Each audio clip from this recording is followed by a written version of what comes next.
Bonjour à tous et bienvenue dans une nouvelle vidéo dans laquelle j'accueille aujourd'hui Pascal, violoncelliste et ingénieur. Alors bonjour Pascal. Bonjour Jeanne.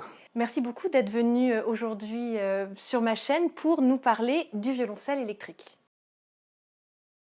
Alors le violoncelle électrique c'est un gros sujet chez les violoncellistes parce qu'on se pose toujours la question de savoir à quoi ça sert, est-ce qu'on peut vraiment jouer correctement avec. Et Pascal est violoncelliste depuis combien de temps ? 63 ans. 63 ans. Et surtout, Pascal, il étudiait avec le professeur avec lequel moi j'ai commencé quand j'ai démarré le violoncelle il y a donc 29 ans. Et donc Pascal m'a connue quand j'ai démarré le violoncelle avec voilà, tout ce qui va avec, les premiers orchestres, les premiers ensembles de violoncelle. Donc il me connaît depuis vraiment que je suis toute petite. Et on était ensemble à l'orchestre d'ailleurs.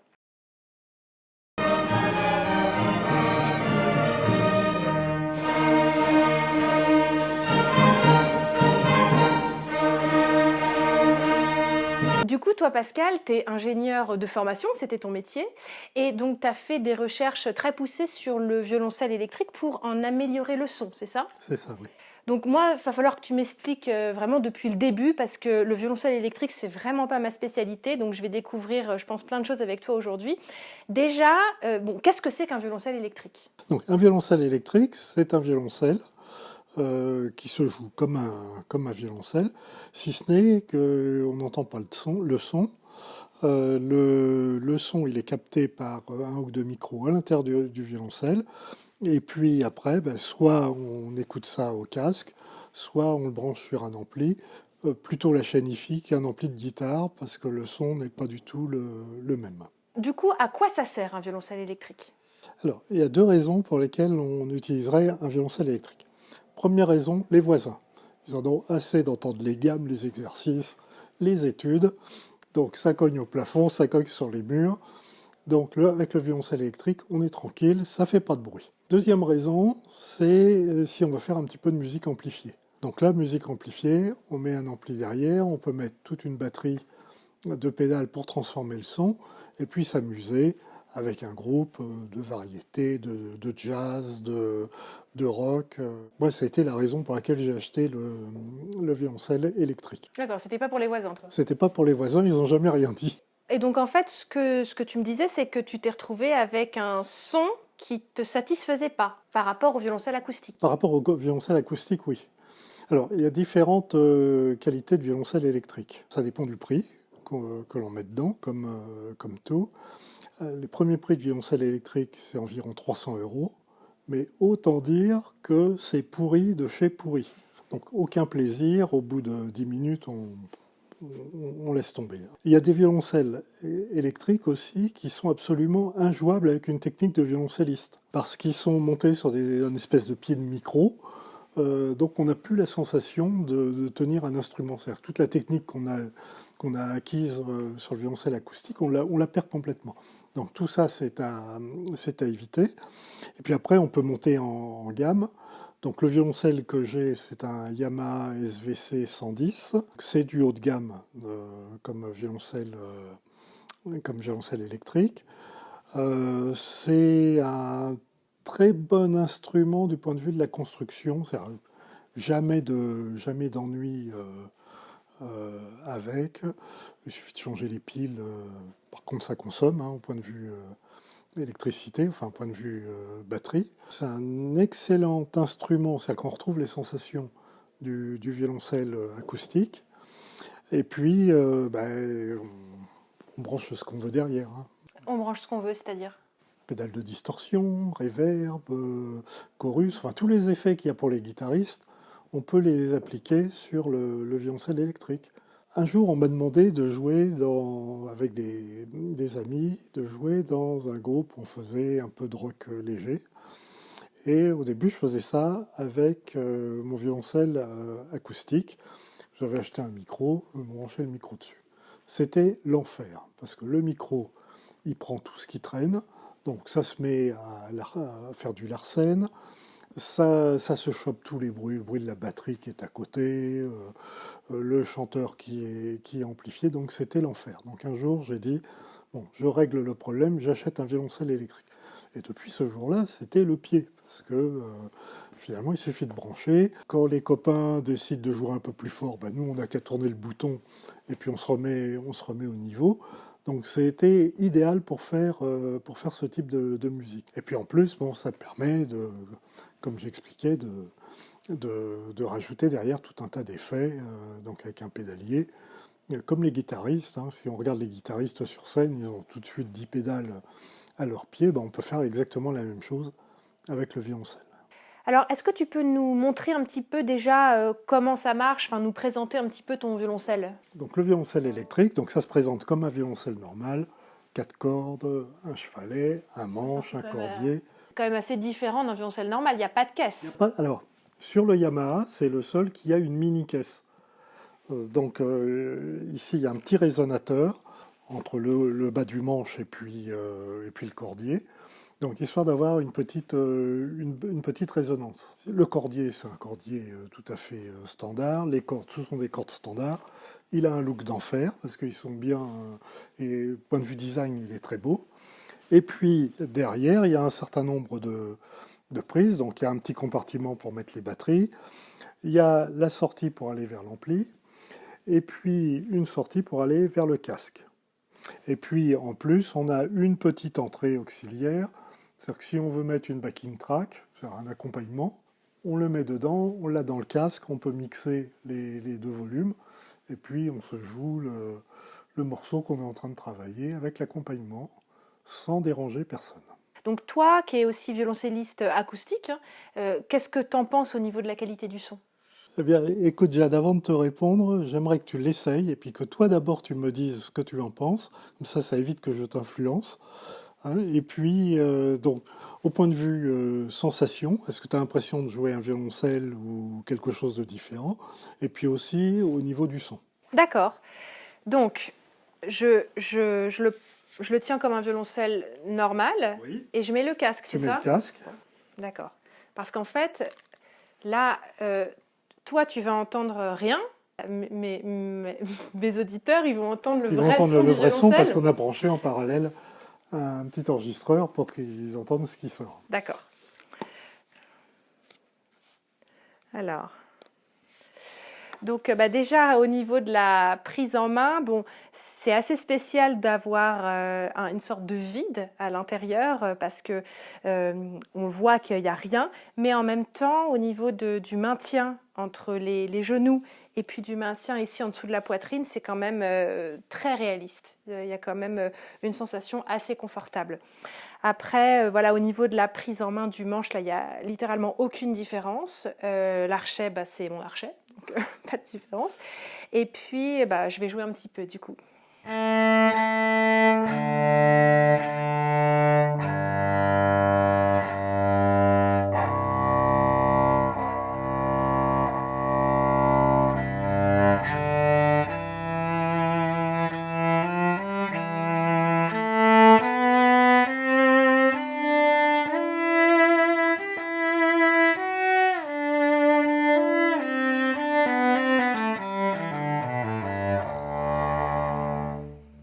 Ok, alors bon, j'enlève ça parce que c'est un petit peu claustrophobe de garder le casque. Ok, donc je trouve que le son, il est vraiment pas mal. Il est joli, il est doux.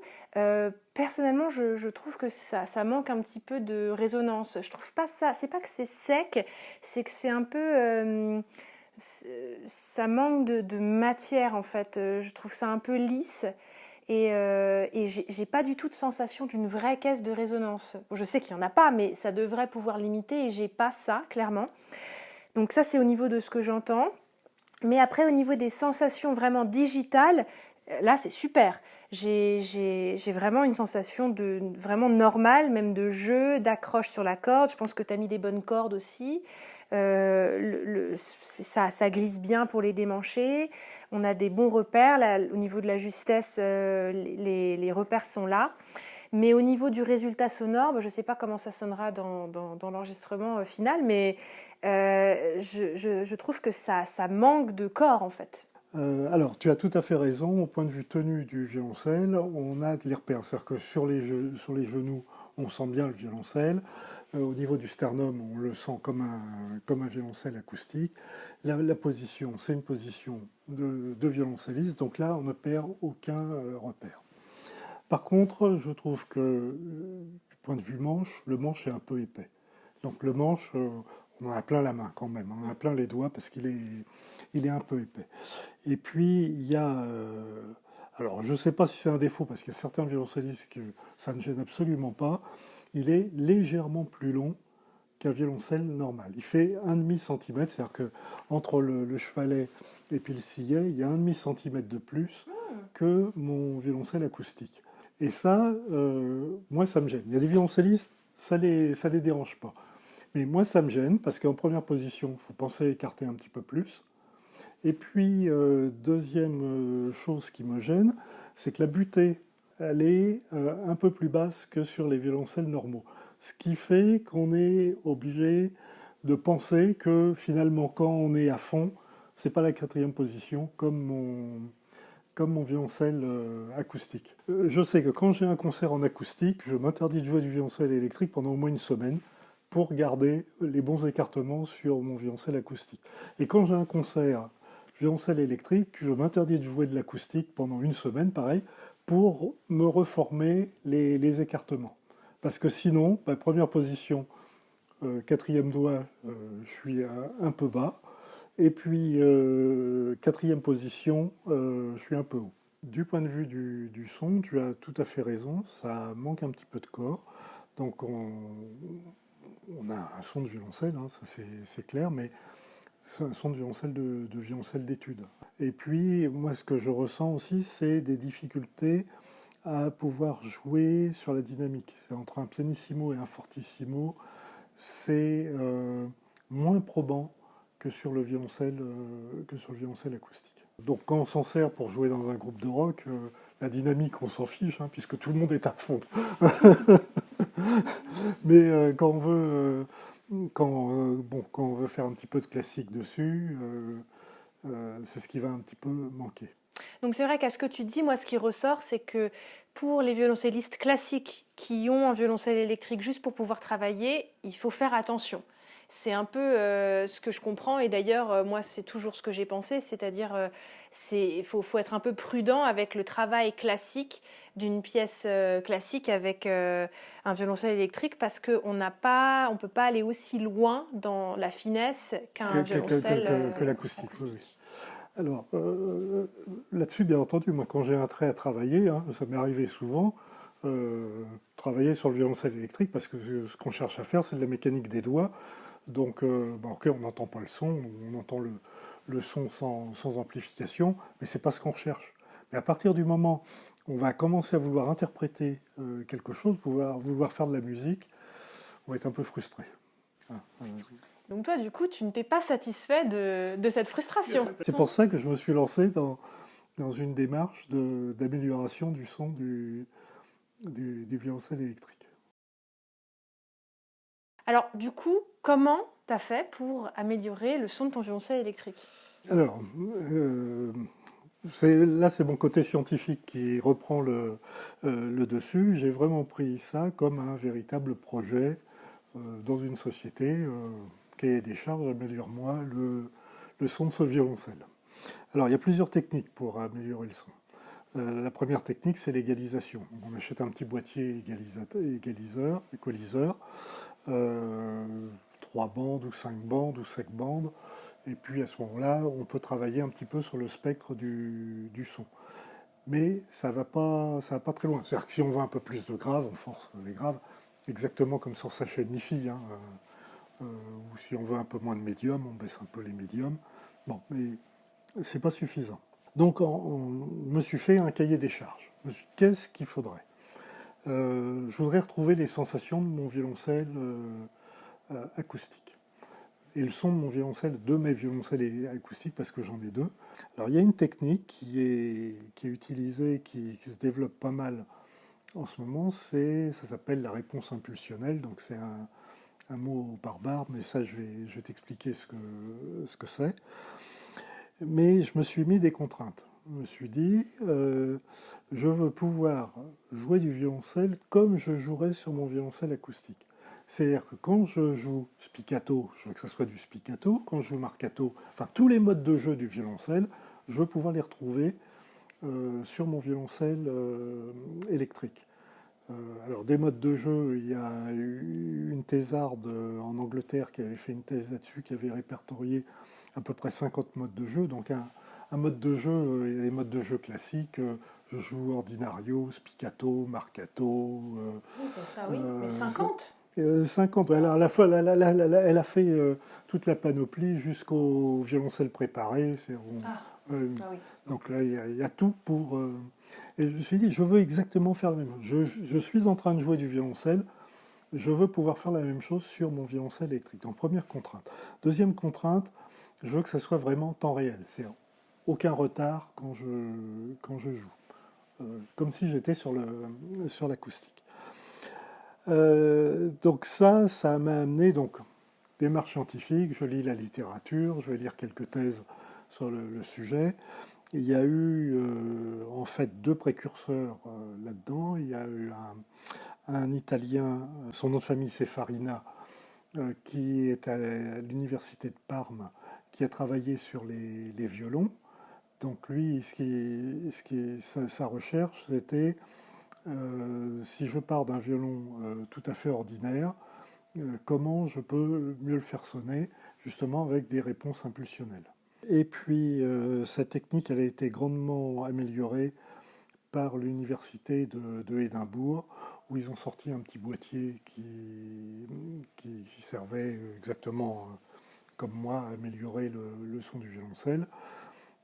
Si ce n'est que j'ai essayé de les contacter, de discuter un petit peu avec eux, et puis ils m'ont carrément répondu ben, on ne va pas vous donner nos secrets. Donc gardez vos secrets, moi je garderai mes réponses impulsionnelles, et puis je ferai le travail de recherche jusqu'au bout. Mais alors, du coup, qu'est-ce que c'est que la réponse impulsionnelle? Alors, la réponse impulsionnelle, c'est je mets une impulsion d'énergie dans un système, et je regarde comment il réagit. Donc, en tant que système intrinsèque, couplé à son environnement. Je prends n'importe quoi, ça, je tape dessus, en fait j'ai mis un peu d'énergie dedans, on entend que ça fait du son. Comme les luthiers sur... Exactement, oui, oui, exactement. Alors, je prends juste pour l'exemple, c'est vrai que quand on amène notre violoncelle chez le luthier, la première chose qu'il fait, c'est... Il tape dessus. Il fait ça. Quand on lui pose la question, il dit c'est pour regarder s'il n'est pas décollé. C'est vrai. Mais les deux premiers coups qu'il a donnés dedans, c'est pour juger de la qualité de l'instrument. Donc les deux premiers coups, il les met pas n'importe où, il les met ici, au niveau de la barre. Donc là, on entend. Que mon violoncelle est sublime. Non. Alors lui, ce qu'il fait, c'est un diagnostic. En fait, il doit avoir trois catégories de réponses impulsionnelles dans sa tête. Le violoncelle, il n'y a pas grand-chose à en tirer. Le violoncelle, c'est un bon violoncelle, ou c'est un violoncelle sublime, comme tu dis.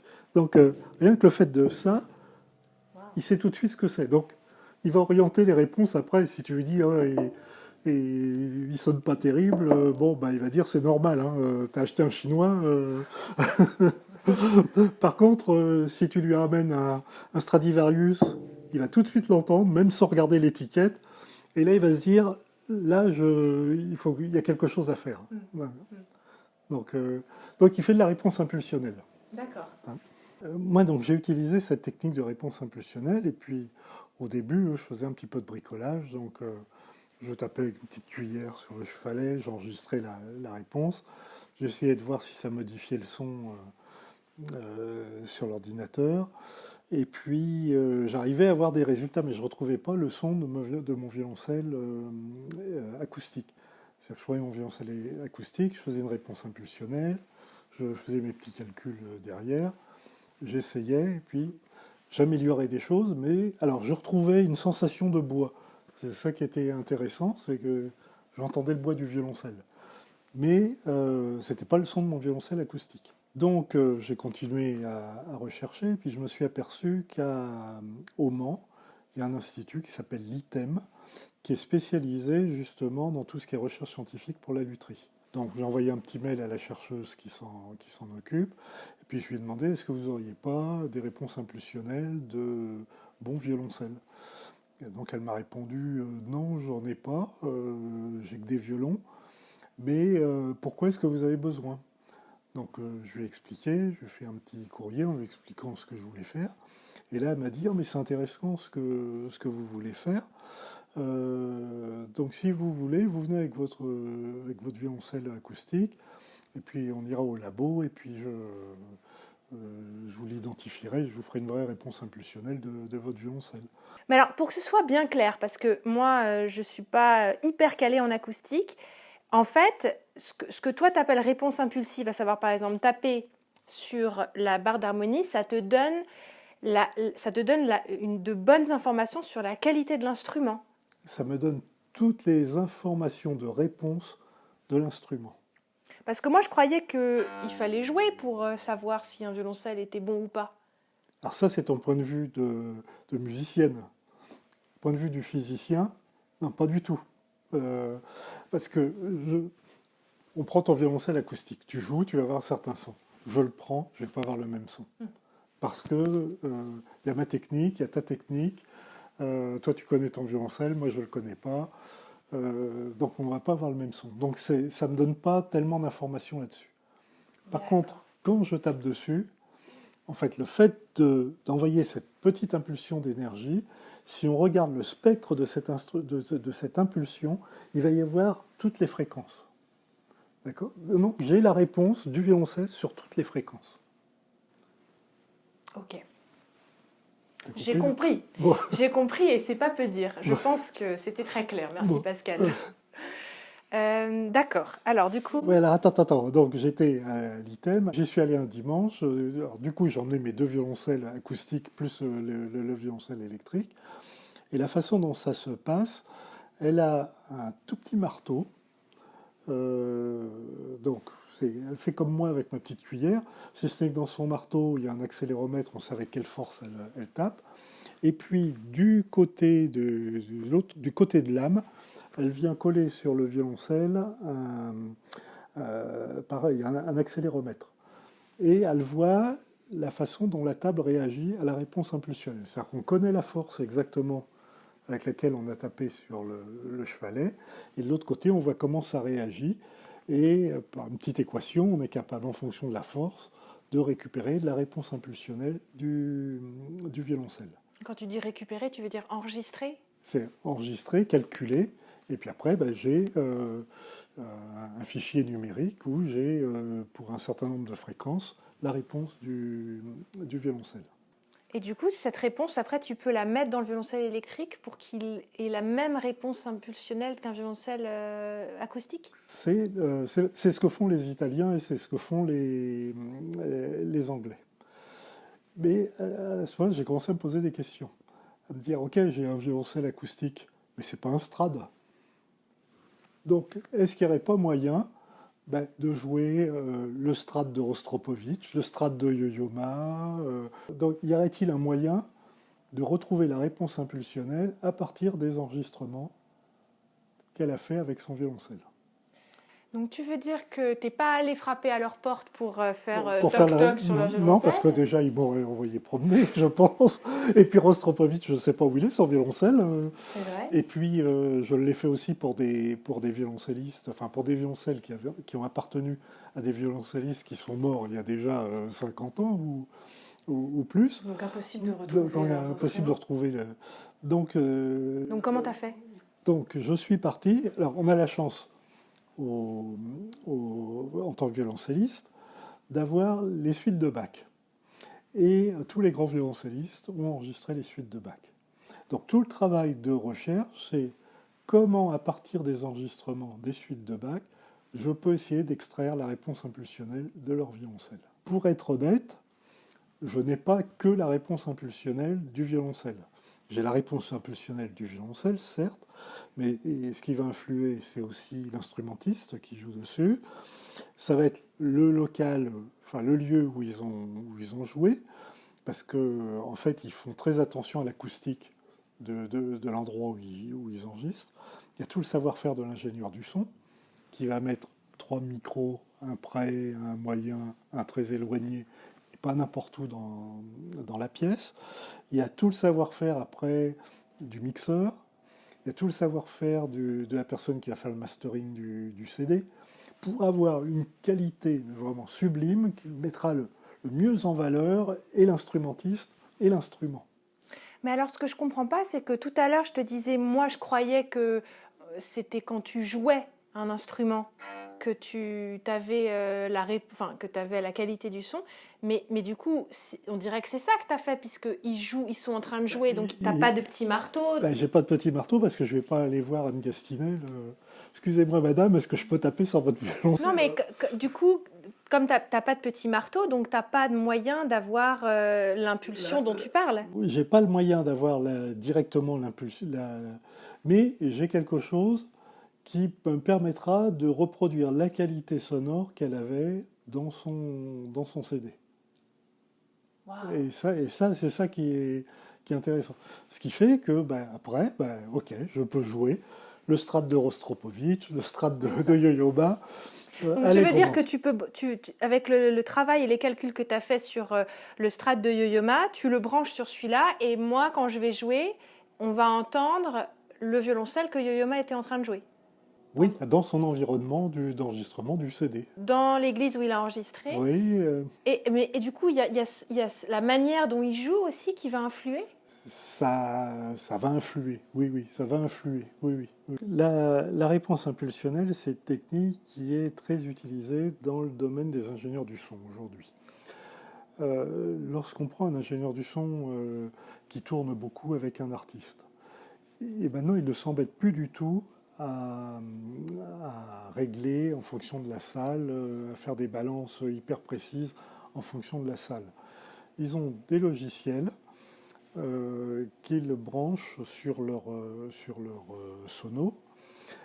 Ces logiciels, ça va envoyer un bruit blanc dans la salle. Donc un bruit blanc, c'est un bruit avec toutes les fréquences, exactement comme quand je tape. Ça dure 10 secondes. Ça va lui calculer la réponse impulsionnelle de la salle et ça va lui calculer la courbe de correction. Il n'a plus rien à faire. En 10 secondes, c'est réglé. J'ai eu l'occasion de discuter avec l'ingénieur du son de Laurent Voulzy. Donc c'est lui qui m'a montré son truc. Et il m'a dit, moi, quelle que soit la salle, que ce soit dans une cathédrale ou dans un zénith, je lance mon truc, j'ai toujours le même son dans ma salle. Et puis la technique de la réponse impulsionnelle, on la retrouve aussi beaucoup chez les guitaristes. Maintenant, il y a des petits boîtiers qui s'appellent des simulateurs d'ampli ou des simulateurs de cabinet. Et en fait, qu'est-ce que c'est ? On prend la réponse impulsionnelle d'un ampli, donc un Fender ou un Marshall. Donc une fois qu'on a la réponse impulsionnelle de l'ampli, on fait une petite opération mathématique qui s'appelle un produit de convolution, donc tu oublies le mot, mais en fait ça va permettre d'avoir le son directement de l'ampli pour lequel on avait la... Et dans le domaine, il y a plein de sociétés pour les guitaristes qui vous vendent des réponses impulsionnelles à tire-larigot. Donc c'est le même principe. Mais alors du coup, Pascal, ce que je comprends pas, c'est quelle est la différence entre ce que tu décris là, avec la réponse impulsionnelle et une banque de sons? Parce qu'on dirait que tu pourrais juste prendre toutes les notes qui jouent dans les suites de Bach et après, bah voilà, ça, les notes, c'est moi qui les joue à la place sur le violoncelle électrique, comme n'importe quel, comme de l'échantillonnage en fait. Il y a une différence fondamentale, c'est que moi je n'enregistre aucun son. J'enregistre que la façon dont l'instrument ou l'environnement réagit. C'est tout. Lorsqu'on utilise une banque de sons, en fait, on ne fait pas de la musique, on fait du collage. On colle des sons les uns derrière les autres. Si je joue, par exemple, le prélude de la première suite au clavier, est-ce que ça sera bien? Non, ça ne sera pas bien. Pourquoi? Parce que je vais prendre une note, je vais la coller à une autre note et je ne suis pas en train de faire de la musique. Donc, il y a quelque chose que je suis allé examiner chez Yo-Yo Ma, c'est combien de temps sur les 2 minutes 15 de la première suite, du prélude de la première suite, combien de temps il passait à faire la note pure comme il faut, moins d'une minute. Tout le reste, ce ne sont que des transitions, des glissandi. des attaques différentes, un petit coup de vibrato là où ça va bien. Et ça, c'est la musique. Chose que je ne peux pas faire avec une banque de sons, puisque je veux jouer un sol, ça joue un sol, point final. On s'est tous fait piéger à acheter un jour une banque de sons. On entend une démo, on se dit « Oh super, ça sonne d'enfer ». Finalement, on l'achète, on l'essaye, et puis c'est plat au possible, ça n'a pas de son. Pourquoi? Parce que justement, on n'a pas ces transitions-là. Et ceux qui ont fait la démo, ok, ils ont fait les notes, puis après, ils sont allés rajouter à la main toutes les transitions qu'il y avait entre les notes pour que ça soit beau, pour faire de la musique. Et ça, c'était pas mon cahier des charges initial, où je veux jouer en temps réel et que ça sorte tout de suite. Donc c'est pas une banque de sons. C'est pas une banque de sons, c'est pas de l'échantillonnage, c'est ce que je vais jouer quand quand tu vas me brancher sur Yo-Yo-Ma, ce sera le son du violoncelle de Yo-Yo-Ma, là où il a enregistré les suites de Bach, avec le savoir-faire de l'ingénieur du son qui était derrière. Mais je suis curieuse de savoir quand même, est-ce que ça va être mon son, enfin, est-ce que ça va être ma personnalité musicale qui va ressortir, quel que soit le violoncelliste sur lequel tu me branches, ou est-ce que ça va être influencé quand même par qui je joue? Parce que entre Rostropovitch, Yo-Yo-Ma, Navarra, enfin, c'est quand même des modes de jeu extrêmement différents. Et c'est la manière dont ils jouent dans leur CD quand même. Oui. Ben, écoute, tu essaieras, puis tu me diras, tu essayes et puis tu me dis c'est ça, si tu te retrouves dans le violoncelle ou pas. Quoi. C'est ça, on va essayer dans un instant. Mais alors, juste avant de commencer la démonstration, je me demandais, c'est quoi le petit boîtier que tu as amené là Alors, c'est le petit boîtier que j'ai amené. Donc, c'est un boîtier qui sert... Alors, je ne sais pas si on va le voir, parce qu'on a branché l'enregistreur dessus. Donc, c'est un petit boîtier qui ne se fabrique malheureusement plus. Donc si on en veut un, il faut en trouver un d'occasion. Mais c'est un simulateur de reverb. Un simulateur de reverb, donc avec la technique de la réponse impulsionnelle. Donc au lieu de mettre des réponses impulsionnelles d'église ou de studio dedans, j'y mets les réponses impulsionnelles des violoncelles et des artistes que j'ai travaillé. Donc c'est ça qui fait tout le travail. Mais c'est génial en fait, parce que si c'est vraiment ce que tu décris, pourquoi on ne peut pas acheter ce genre d'amélioration dans le commerce? C'est une question de marché. Les simulateurs d'ampli ou de cabinet pour la guitare, il y a un très gros marché parce qu'il y a beaucoup de guitaristes qui font de la guitare électrique, donc il y a un marché potentiel. Le marché du violoncelle électrique, c'est vraiment un marché de niche. Donc ça n'intéresse aucun industriel. Mon truc, moi, ça m'a pris 4 ans temps plein. Wow.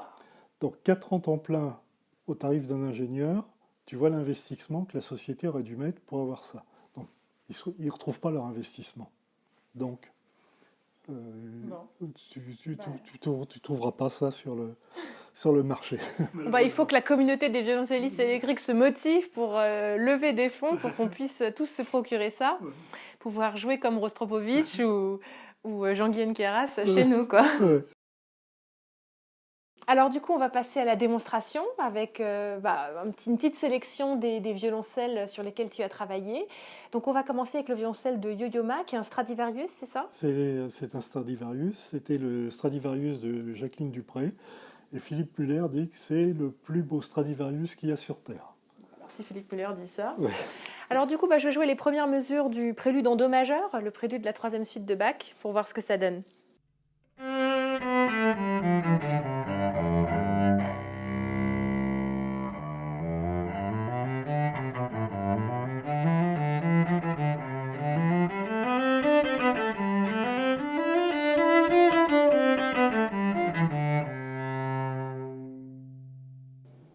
Ok, c'est hyper différent de ce que j'ai essayé tout à l'heure quand tu as fait juste le son du Yamaha.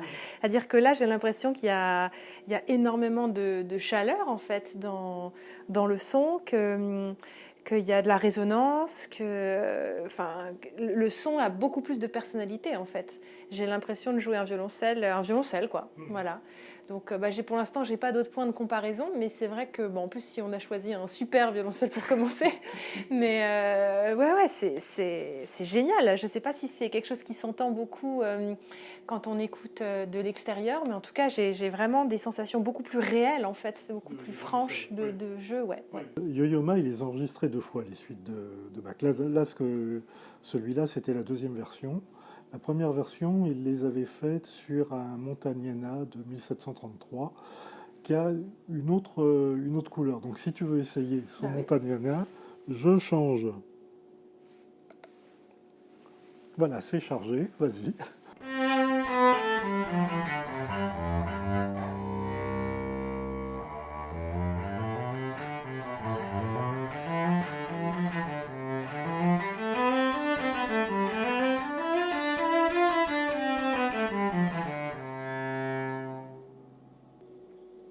Ok, alors lui j'aime un petit peu moins que le premier, je trouve qu'il est un tout petit peu plus sec. Je ne sais pas si c'est le lieu dans lequel ça a été enregistré ou le violoncelle, mais j'étais un petit peu moins à l'aise. Oui, c'est l'impression que tu as quand tu écoutes les 2 enregistrements du Yo-Yo Ma. Le premier enregistrement, je trouve qu'il est triste, terne, sourd, et c'est un peu ce qu'on va retrouver dans le son. D'accord. Ouais. Waouh. Ok, donc du coup j'aimerais bien en essayer un autre pour comparer. Est-ce qu'on peut comparer avec un violoncelle qui est très différent? Alors, oui, je vais te proposer Bruno Coxet. Alors, Bruno Coxet, un baroqueux, donc il joue sur de l'instrument baroque, monté boyau. Et Bruno Coxet, la particularité, c'est que dans ses enregistrements, il fait un violoncelle différent par suite.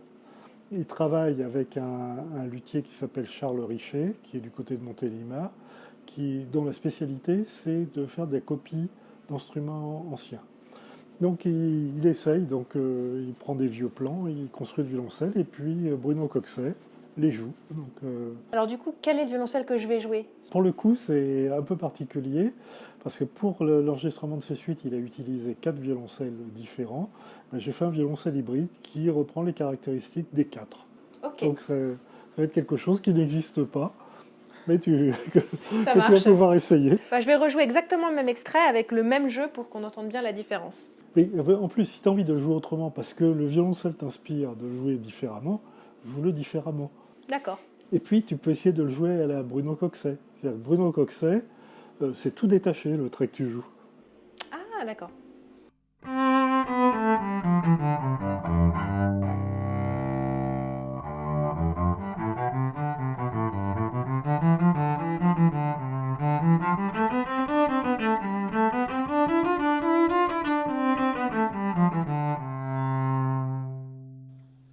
Alors là, j'ai vraiment eu une sensation clairement différente des 2 violoncelles de Yo-Yo Ma, parce que j'avais énormément de percussions dans mon son, énormément d'articulation. Je sentais, c'est comme si c'était pas mes doigts qui appuyaient, c'était une sensation étrange. Et c'est là où je me dis, mais est-ce qu'il n'y a pas un peu du jeu, de la technique de Bruno Coxet qui est dans... Bruno Coxet fait le son. Hein. Oui, parce que lui, il est quand même très très connu pour son articulation. Et moi, j'articule pas autant quand je joue du Bach. Bon, là, tu m'as dit de jouer détaché, donc ça a peut-être un petit peu aidé. Mais même, il y avait quelque chose de très percussif dans l'attaque de chaque note que j'ai pas obtenu du tout avec le violoncelle de Yo-Yo Ma, alors que j'ai joué de la même manière. Est-ce que tu sens le boyau ou pas? Alors, je sens une chaleur dans le son qui est caractéristique du boyau, mais j'ai pas du tout la sensation du boyau parce que je joue sur des cordes en métal. Donc c'est difficile, ça m'a pas alerté à ce point-là. D'accord, ok. Ouais. Intéressant. Alors, tu vas en essayer un autre? Ouais, absolument. Alors, quelque chose un vieux peut-être, un des anciens, Rostropovitch. Rostropovitch, d'accord. Donc Rostropovitch, c'est du Stradivarius. Vas-y.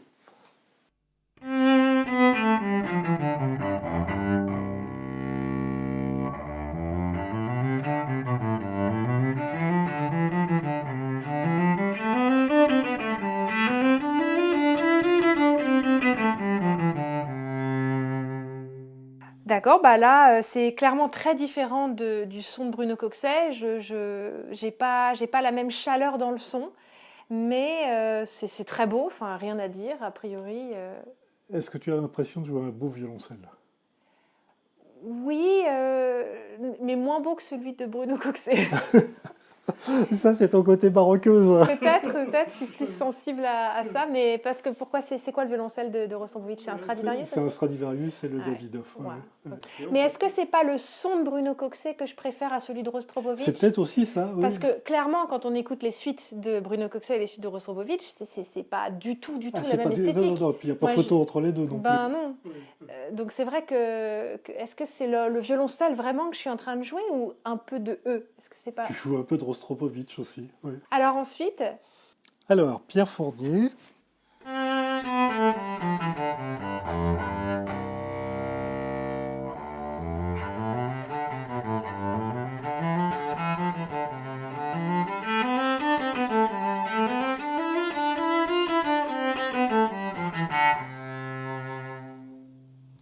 ok, donc j'aime bien ça aussi. C'est assez sympa comme son. J'ai pas l'impression de jouer un vieil enregistrement. Je m'attendais à avoir un truc un peu plus poussiéreux dans le style de jeu. Non, c'est pas au gramophone. Hein, quand même.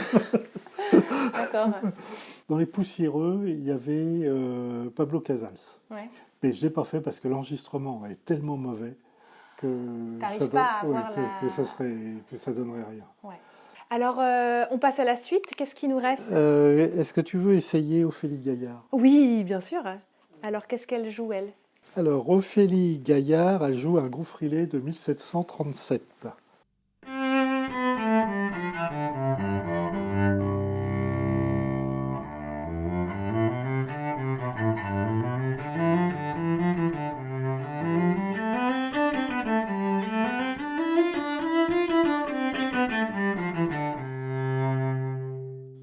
Alors ça, c'est vraiment superbe. Hein. C'est vraiment hyper chaleureux, plein de résonance. J'ai trouvé très agréable à jouer, très, très lumineux comme son même. Et puis voilà, le son, je trouve que le résultat est vraiment super. Donc je sais pas si vous serez d'accord, mais moi j'ai eu pour l'instant les meilleures sensations là, de tous ceux que j'ai essayés. Ouais. Est-ce que tu veux essayer Emmanuel Bertrand? Ouais, bien sûr. Alors, Emmanuel Bertrand, avant mon panthéon des violoncellistes, c'était Yo-Yo Ma. Puis j'ai découvert Emmanuel Bertrand et je trouve que elle est géniale comme violoncelliste. Une inventivité dans ce qu'elle fait. Pour moi, c'est presque la meilleure violoncelliste du monde.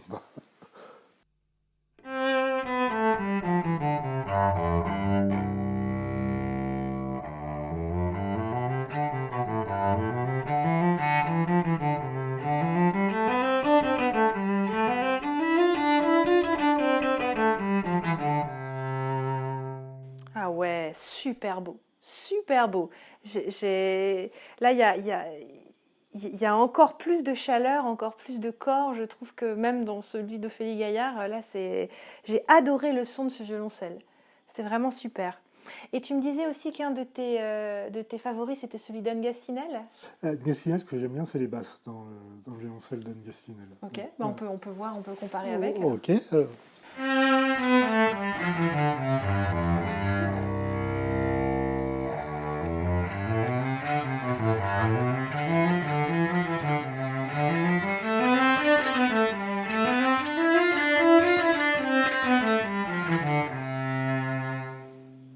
Alors là, c'était marrant parce que j'ai trouvé un petit peu moins facile à jouer que les deux précédents, là, de Emmanuel Bertrand et Ophélie Gaillard.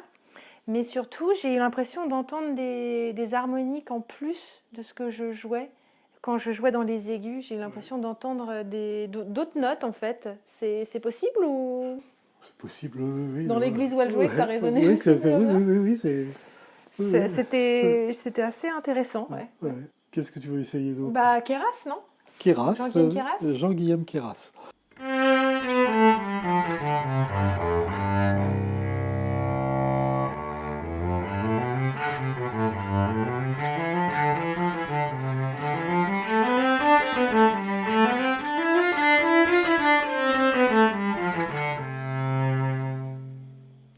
Alors, c'était vraiment vraiment, vraiment extra. Celui-là, c'était... En fait, je pensais que j'avais déjà vu mes préférés, mais là, c'est mon préféré de préféré.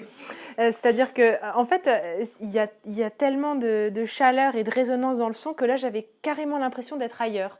J'avais l'impression d'être dans un autre lieu que ici, avec une résonance ultra naturelle, en fait. D'accord. Ouais. Donc ça, c'est cool. Ouais. Alors du coup, peut-être un dernier pour terminer. Qu'est-ce que tu me proposes? Alors, je te propose Peter Wispelwey. Super. Alors, celui-là, je vais te dire honnêtement, s'il est dedans, c'est grâce à toi, ou à cause de toi, parce que tu m'as tellement fasciné avec ce violoncelliste-là, que j'ai dit, quand je vais faire les violoncelles, je vais faire celui-là, rien que pour Jeanne.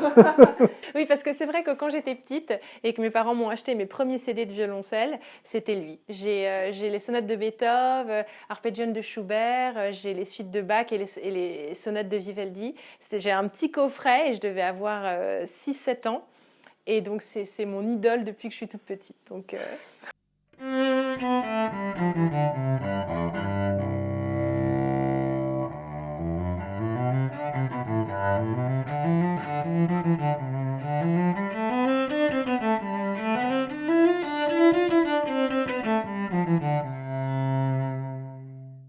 Ok, super, Tu super. retrouves ton enfance? Oui, un petit peu. En tout cas, merci de m'avoir fait jouer tous ces violoncellistes différents. Moi, j'ai vraiment hâte de savoir qu'est-ce que vous en pensez, quel est votre avis. Est-ce que vous entendez les différences dont on parle en entendant comme ça ces enregistrements de la même pièce, du même extrait, joué par la même personne, mais avec des violoncelles différents? Ce serait vraiment, je pense que même toi, pour ton étude, ce serait intéressant d'avoir comme ça absolument, oui. des retours. Donc n'hésitez pas à laisser tous vos ressentis dans les commentaires parce que ça sera grandement apprécié. Et puis Pascal, merci beaucoup de nous avoir expliqué tout ça. Grâce à toi, je crois que j'ai compris ce que c'est que la réponse impulsionnelle. Donc merci, enfin. Et puis voilà, merci d'avoir partagé ta technologie avec nous. Non, merci à toi de m'avoir invité. Et puis comme d'habitude, n'hésitez pas à poser toutes vos questions dans les commentaires parce que Pascal ou moi serons ravis de vous répondre. Absolument, oui. Merci à tous et à bientôt.